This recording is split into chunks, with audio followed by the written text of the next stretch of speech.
കുറേ നാളുകൾക്ക് ശേഷം നമുക്ക് ആ ഒരു പഴയ വൈബുള്ള ആ ഒരു ലാലേട്ടൻ ഉണ്ടല്ലോ, അത് എനിക്ക് ഈ മൂവി കൂടെ കാണാൻ പറ്റി. നിങ്ങൾ ഇതുവരെ കണ്ടിട്ടില്ലെങ്കിൽ തീർച്ചയായിട്ടും പോയി കണ്ടിരിക്കേണ്ട ഒരു മൂവിയാണ്. ഫാമിലി ആയിട്ട് പോയി കാണാം, നിങ്ങൾക്ക് തീർച്ചയായിട്ടും ഇഷ്ടപ്പെടും. ട്രെയിലറിൽ കണ്ട ഒന്നുമല്ല ഈ ഒരു പടം. ഈ പടം നിങ്ങൾ തിയേറ്ററിൽ പോയി എക്സ്പീരിയൻസ് ചെയ്യുമ്പോഴാണ് അതിൻ്റെ ഒരു ഫുൾ വൈബ് നിങ്ങൾക്ക് കിട്ടുള്ളൂ. ഈ ഒരു പടത്തിൻ്റെ ആക്ഷൻ ആണെങ്കിലും അതുപോലെ കോമഡി ആണെങ്കിലും എല്ലാവരും ആ ഒരു ബാലൻസ് ആയിട്ട് അവരത് കൊണ്ടുപോകാൻ സാധിച്ചിട്ടുണ്ട്. ഒന്നും ഒന്നിൽ കൂടുതലല്ല. ഇപ്പോൾ ഫസ്റ്റ് ഹാഫിൽ കൂടുതലും കോമഡിയാണ്. അപ്പോൾ നമ്മൾക്ക് ഇതൊരു സാധാരണ ഒരു എന്താ പറയുക, ഫാമിലിക്ക് കണ്ടിരിക്കാൻ പറ്റിയൊരു കോമഡി പടമാണെന്ന് നമ്മൾ വിചാരിക്കും. പക്ഷെ അങ്ങനെയല്ല. ഇത് സെക്കൻഡ് ഹാഫ് പോട്ടെ, ഫസ്റ്റ് ഹാഫ് തീരാറൊക്കെ ആകുമ്പോഴാണ് നമുക്ക് ഈ പടം എങ്ങോട്ടാണ് പോകുന്നതെന്ന് നമുക്ക് കറക്റ്റായിട്ട് മനസ്സിലാവുന്നത്. ഈ പടത്തിൻ്റെ സോള് നമ്മുടെ ലാലേട്ടൻ തന്നെയാണ്. പക്ഷെ ലാലേട്ടൻ മാത്രമല്ല, ഈ ഒരു പടത്തിൻ്റെ വില്ലനായിട്ട് ക്യാരക്ടർ ചെയ്തിരിക്കുന്ന ഒരു നടനുണ്ട്. പ്രകാശ് വർമ്മ എന്നാണ് പേര്. അപ്പോൾ പുള്ളിയുടെ ഒരു അസാധ്യ അഭിനയമാണ് ഇതിൽ. സത്യത്തിൽ ഞെട്ടിപ്പോയി ഞാൻ. ഈ പുള്ളിയൊക്കെ നേരത്തെ സിനിമയിലൊക്കെ വന്നായിരുന്നെങ്കിൽ എന്തായിരുന്നു ഉഫ്, അടിപൊളി അഭിനയമാണ്. നിങ്ങൾക്ക് നേരിട്ട് കാണുമ്പോൾ മനസ്സിലാവും.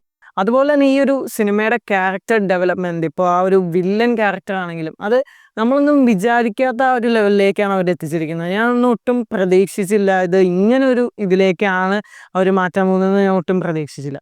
സത്യം പറഞ്ഞാൽ ഞാൻ ഈ മൂവിയുടെ ട്രെയിലർ കണ്ടിട്ട് ഒട്ടും എക്സ്പെക്റ്റേഷൻ ഇല്ലാതെയാണ് ഈ മൂവി കാണാൻ പോയത്. പക്ഷേ അങ്ങനെ കാണുന്നതാണ് നല്ലതെന്ന് എനിക്ക് തോന്നി. കാരണം നമ്മൾ ഒരുപാട് എക്സ്പെക്റ്റ് ചെയ്ത് നമ്മൾ ഉദ്ദേശിക്കുന്ന ലെവലിൽ ആ പടം എത്തിയില്ലെങ്കിൽ നമുക്ക് എപ്പോഴും ഡിസപ്പോയിൻമെൻ്റ് ആണ്. സോ ഒന്നും എക്സ്പെക്റ്റ് ചെയ്യാതെ നിങ്ങളൊരു ഫിലിം കാണാൻ ശ്രമിക്കുക.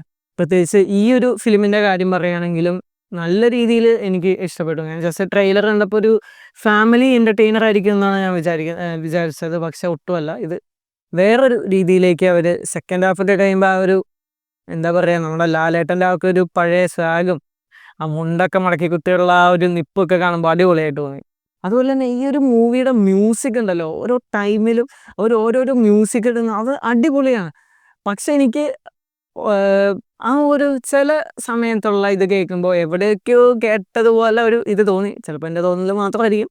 പക്ഷെ അതൊന്നും ഇതിൻ്റെ ഒരു പ്രശ്നമായിട്ട് എനിക്ക് തോന്നുന്നില്ല. നമ്മൾ ആ ഒരു മൂവി കണ്ട് സെക്കൻഡ് ഹാഫൊക്കെ എത്തുമ്പോൾ നമ്മൾ ആ മൂവിയിലങ്ങ് ലയിച്ചു പോകും. അങ്ങനത്തെ ഒരു മൂവിയാണിത്.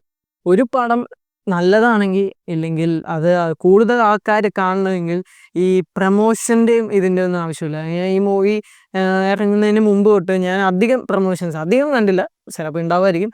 അധികം ബാക്കി ഫിലിമിനെ പോലെ ഒരുപാട് ഇൻ്റർവ്യൂസ് കൊടുക്കുന്നു അങ്ങനെയൊന്നും ഞാൻ ഈ മൂവിക്ക് കണ്ടില്ല.